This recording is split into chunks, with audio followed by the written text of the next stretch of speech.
2, 1.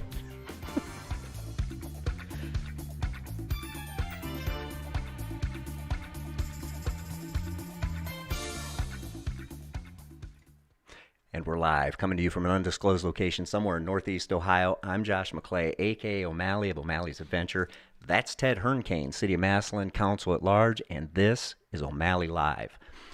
This evening, I'm going to be talking with Ted about running for Massillon City Council, Council at Large, and it'll be the first of the 4 candidates running for Council at Large from now until Election Day.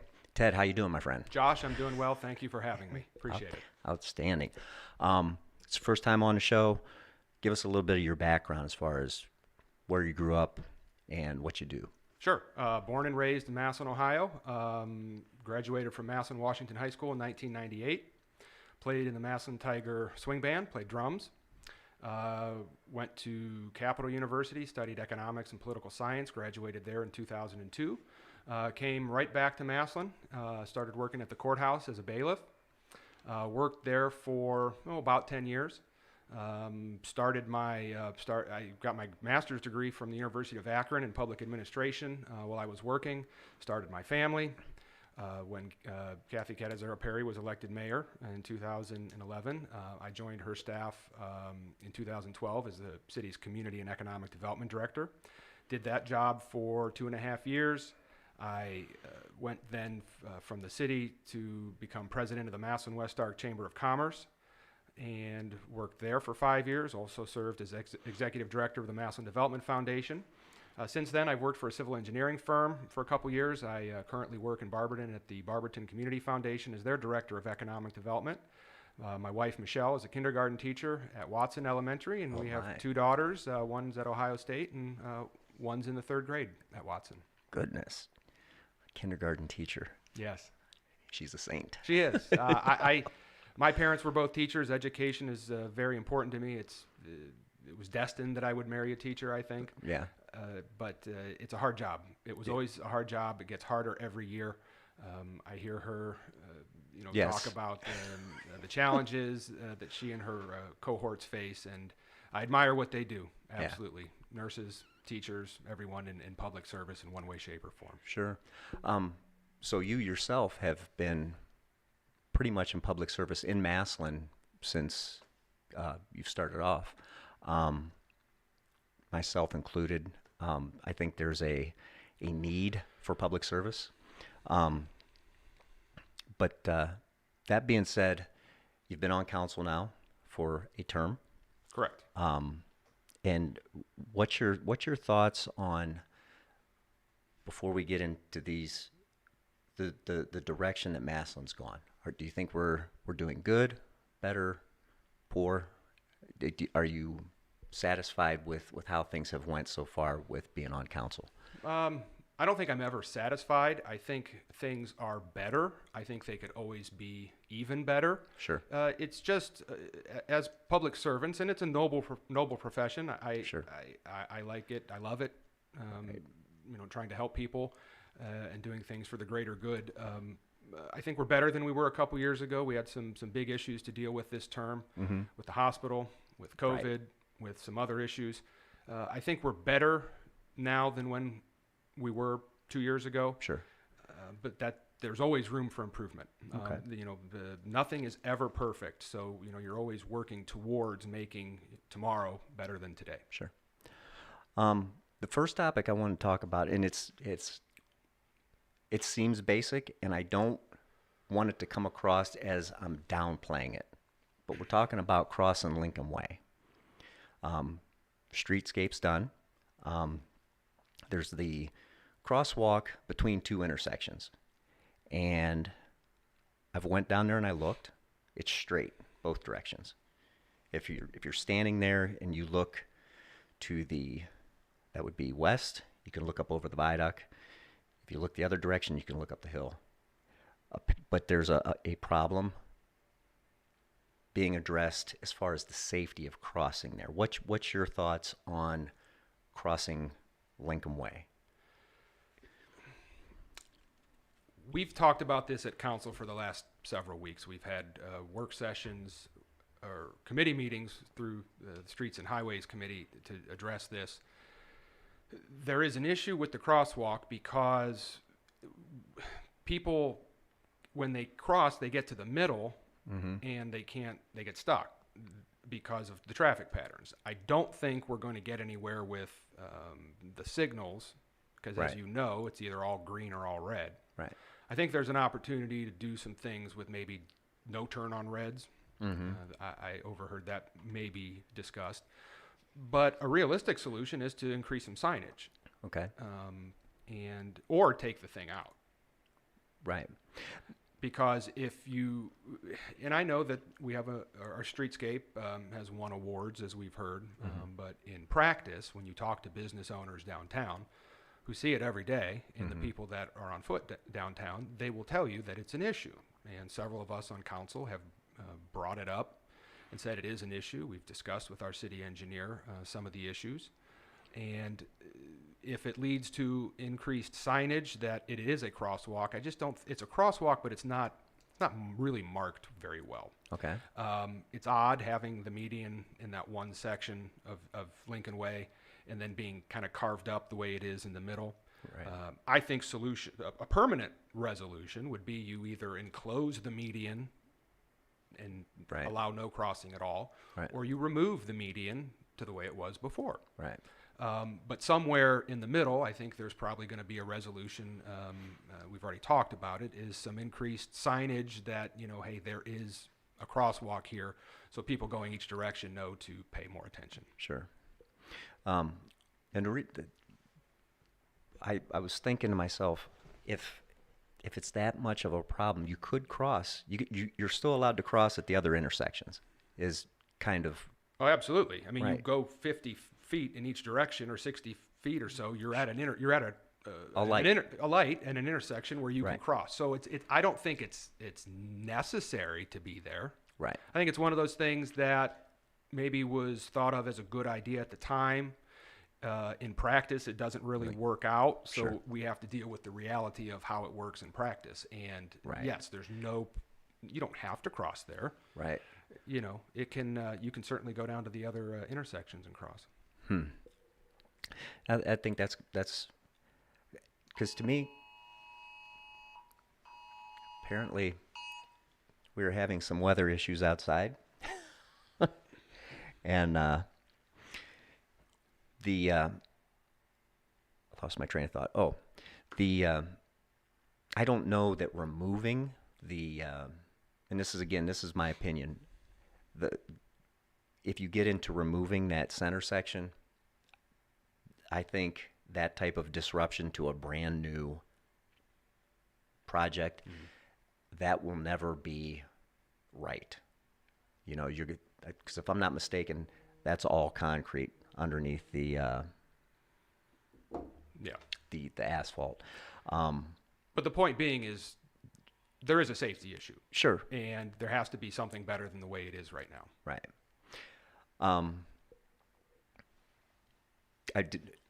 There wasn't. Did they approve the extra signage? Was that?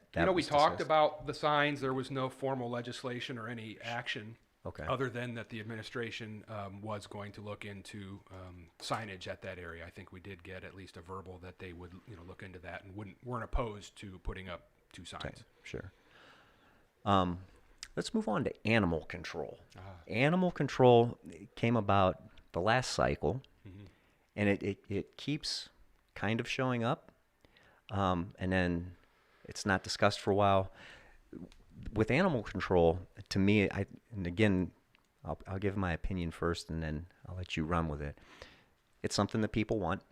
I haven't heard anybody say we don't need that. I think we're not going to replace Vicky, the lady that used to do it. I mean, she way above and beyond what that job title put forward. However, I do think we should have some type of actual Massillon animal control, and I don't think that code enforcement's the way. What do you think? If you go back to when the city went through fiscal emergency, which is the reason why the animal control officer was let go due to finances, everybody at the time said we would bring it back when the finances improve. Right. And the finances have improved. Sure. So where is it? So we've talked about this. You're correct. This was an issue in the last election, and those of us that ran in 19, I don't think anybody said they wouldn't support it. Sure. Everyone was very favorable to it. So then when we get into the term, it's okay, let's do this, right? Right. What's the problem? We've discussed it through the Police and Fire Committee. We discussed it through the Health, Welfare, and Building Regulations Committee, which Councilman Lombardi chairs. I'm on that committee as well. We had a couple committee meetings and thought, being a health-related matter, a public Sure. Nuisance type of matter, that we dealt with it through our committee, ended up passing a resolution or an ordinance that Councilman Lombardi put forward based on those conversations to reestablish an animal code compliance position. Okay. We knew that there really wasn't the interest to fund it and hire the way that it was before for whatever reason. I still don't think that that's not unrealistic. I think we could still do it that way. But there was some conversation as to whether it should or should not be in the police department. Maybe there's a different approach. I did advocate for looking at it maybe a little differently in terms of how we do code enforcement. Obviously, there are some enforcement powers that a police officer would have that a code compliance officer would not have. But it got the conversation at least onto the floor of council several times. We did pass an ordinance to reestablish the position. Okay. There are some more steps. The administration can fill that position.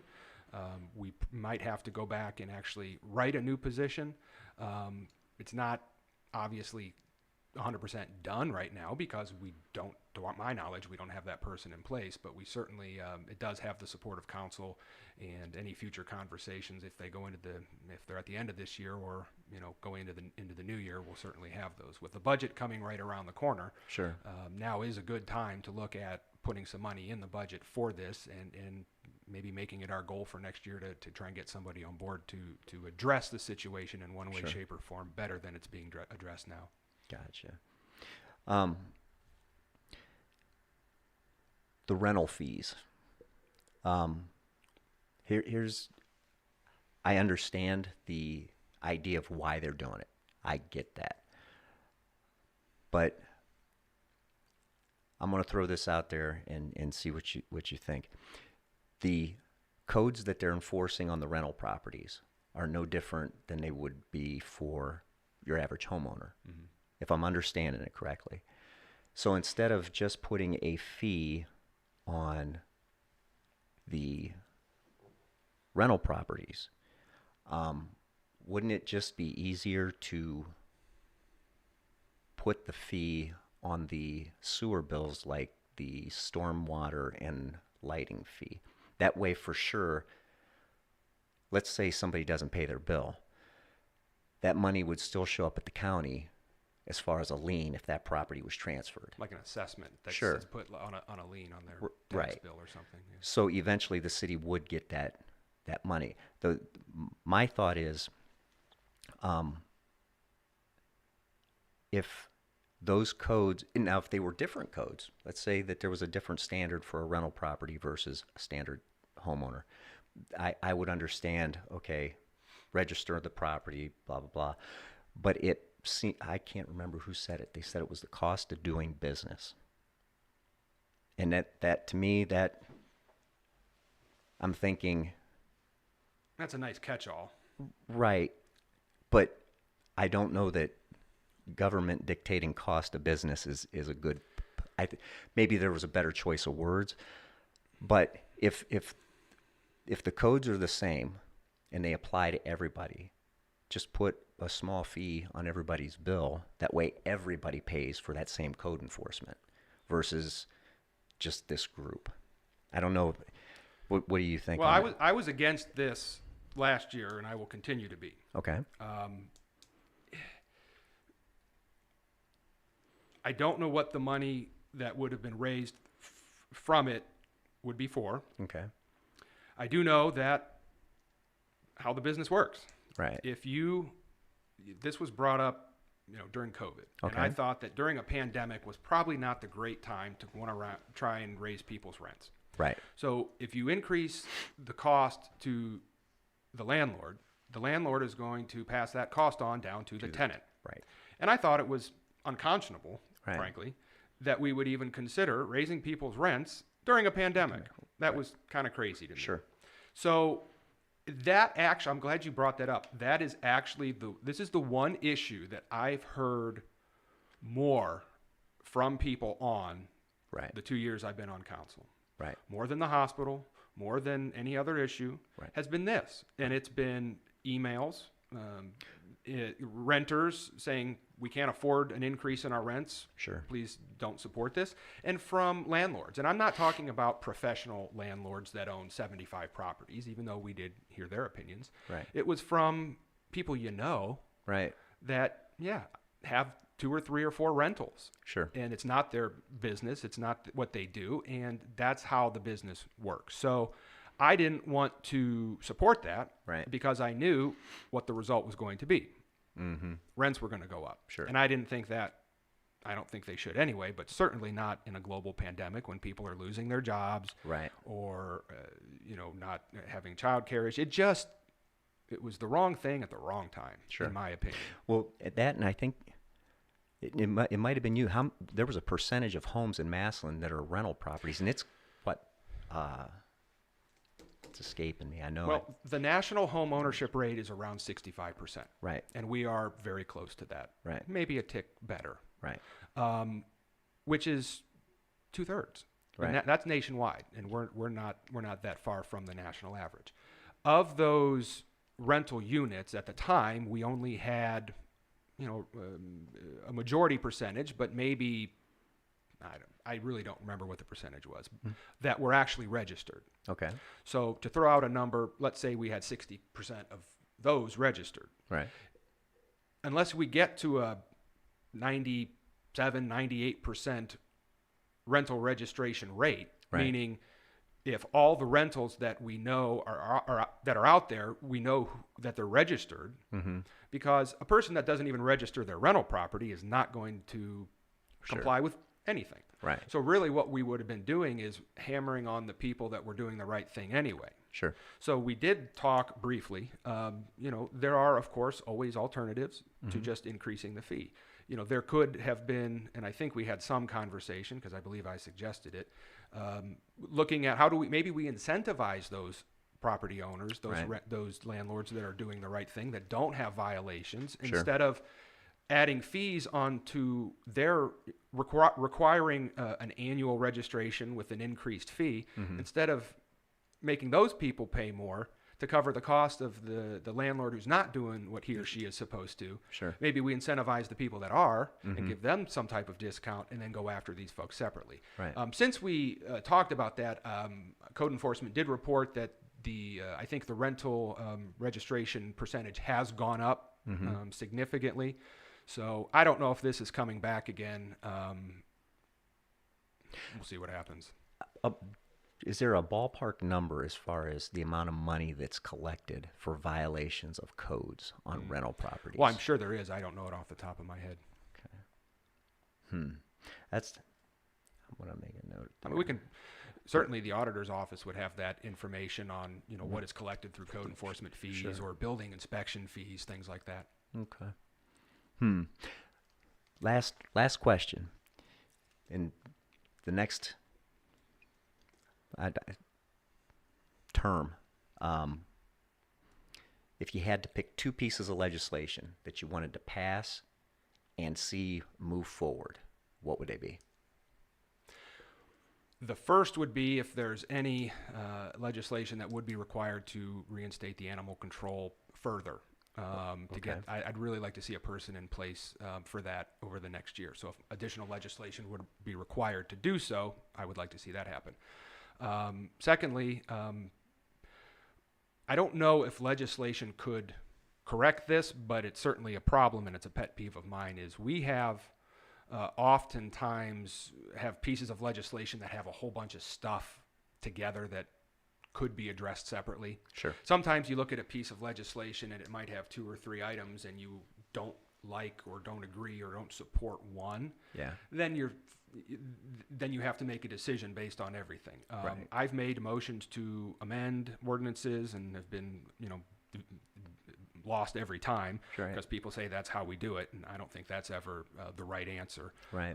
But if there was a way that I could, or that there was some mechanism to keep that from happening, so people can vote, so the council can vote For specific things. on specific things in clear conscience. One in particular was our OPWC applications. I know Okay. that there has to be one application to the state of Ohio to get increased points, Sure. but that doesn't mean that we can't vote on them individually, right? So Right. if you have, let's say, 2 projects, and maybe you support one and maybe you don't support the other, Right. you're forced to pick and choose. You're either for it or you're against it. Right. So I don't think there's any legislation that could fix that, but that has been a pet peeve of mine, and I don't know if it'll even get addressed, but it is a concern. Right. Matter of fact, that's happened here recently. Yeah. So, anyway, that's all I have. It's been great having you on. I do think we should do it again sometime in the near future after the election, and move forward with everything kind of smoothing out with the pandemic. It's easier to get people face to face now. Well, it's a lot better being back in council chambers now. Those Yes. remote meetings were challenging, That's a good word, challenging. to say the least. So, I have a different word, but we won't say that here. yeah. So, anyway, I want to thank everybody for watching. Next Tuesday, I believe, will be Jim Havistow, and next Wednesday we will have one early show with Jamie Slutz and one late show with Ed Lewis, and that will be the council at large before the election cycle. Do you have anything else?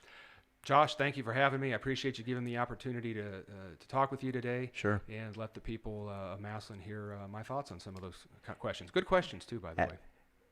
Thank you much. I look forward to seeing you again. All right, thanks. Until next time, stay sharp, keep a tight shot group, and rock on. Peace.